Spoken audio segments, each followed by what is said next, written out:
No, I'm all right. Good.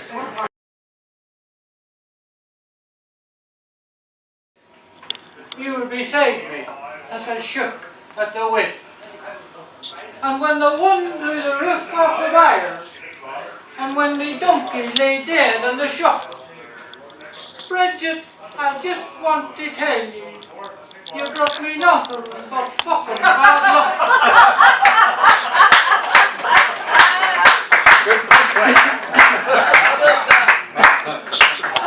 Right now the man, bicycle would be drunk, and he'd a wee grey TVO tractor, and this poem is called The Garva Tractor Run. Barney Kane was smoking at the door of Freils' pub, and there was a leaflet on the table that said Garva Vintage Club. Steam engines, tractors, horses, the annual Clydesdale show. So that night in bed with Bridget, said Barney, Bridget, will we go? In the car, aye? No, the tractor. I'll hook the link box on, with a bale of barley straw in it for you to sit upon. Well, Bridget, she got up, and she got very cross. The last time I was on that tractor, you couped it in the moss, and I slid off the mudyard and nearly broke me back. And Colm Harkin had to lift me, for you weren't fit to walk.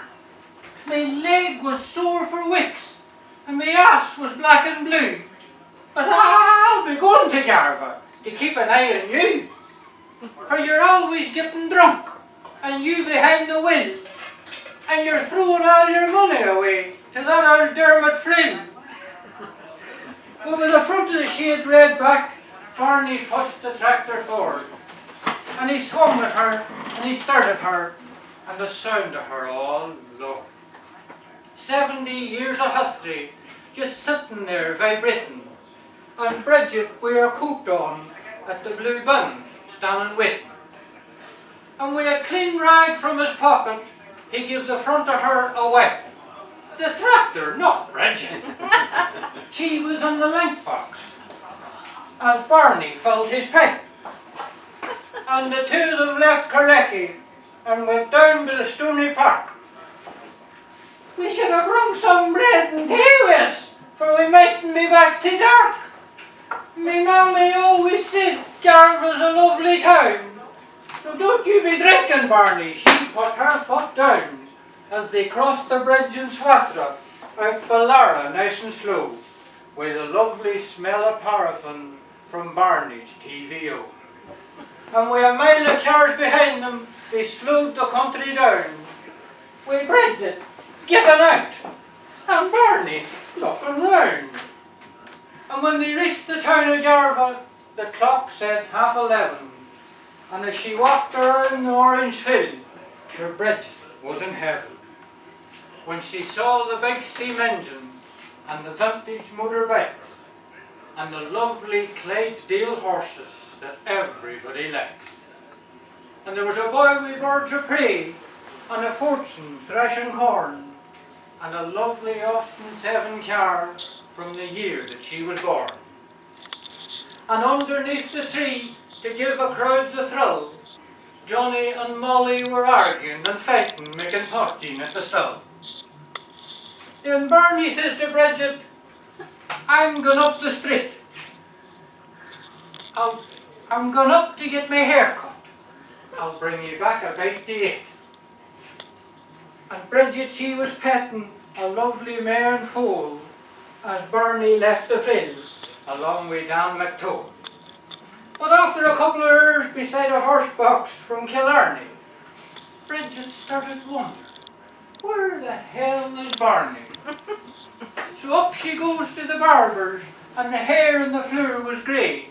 And she put her nose on round the door. She says, was Barney Kane in here today? A big rough-looking man with dirty hands and a boiler suit and a hat.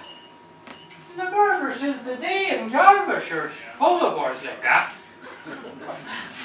So she goes up to the pantry cafe, and there was a waitress with a tray and half a fry left over. She says, was Barney Kane in here today? Then she crossed the road to Higgins's antique shop as well, and she tramped the heavy carpets of the Imperial Hotel. And she looked through McAtownley's one day, but down in Mulm's Euros bar, she met Wal Grubbin, and he said Barney was up in the Central Bar. Well, Bridget, she was livid, her not in the best of health. She marched up through that diamond like Gregory Campbell on the 12th. She went down and got a hold of Barney, and she spun him round the chair. And in front of half the town, she said, "So is this where they cut the hair?" As she dragged him, stool and all, out to the broad daylight. But Barney, he just laughed at her. He was brave and tight. From down in Workman's Hardware, she bought a brand new mop, and she bit him round the legs with it at Usher's ice cream shop. As the people all stood watching two horses pull a carriage, Barney limped away as Bridget cursed their marriage, and she was sitting crying on the wheel of a farm-all cob, while he was singing Spancel Hill in the Glasgow Rangers Club. And he sung "I Did It My Way" as good as Frank Sinatra, and the crowd all gathered round him when they heard he was from Swatragh. But with the whiskies in him now and the double digits, "I'll take you home again, Kathleen," with no respect for Bridget. His spirits, they were high, hers flat and melancholy, and she spent the rest of the evening and with Pat and Helen Brown. That's my cousin and my aunt that live in Garva. My mother was from Garva. But when they crossed the Givy River again, it was 25 to 9, with a wee grey tractor swerving away out over the white line, up round the two bad corners where the row of diggers sat, and not one light on her, but Barney bravely lit. And Bridget screeching, "Barney, keep her straight for Jesus' sake! The hens are in the kitchen, we're not ready for a week." And at the Tamley Rankin Road, they met a police car, and of course the tractor had broke down just outside Freils Bar. And Bridget cursed on after him, "Fuck you, Barney Keane!" And she walked away through Swatragh and up the road they called Drumbean. "I wish I'd never met ye or married ye at all. There was a better looking man that night in Kilree in the Marion Hall. And your old beel of barley straw, me ass is red with hives. There'll be no more Davy Browns or Massey 35s or wee blue Fortune Dexters or yellow and green John Deeres. If you don't stop your drinking, Barney, get this between your ears. I'm for Mahara to the shop that sells the guns, and there'll be no more Freils Bar, Garva shows or tractor runs." She was on top of him in the bed, her temper it was fierce. "The next run out for you will be in the back of Gormley's hearse." And just before I go, don't forget to remember the Garva Vintage Show is the first Saturday in September. Thank you.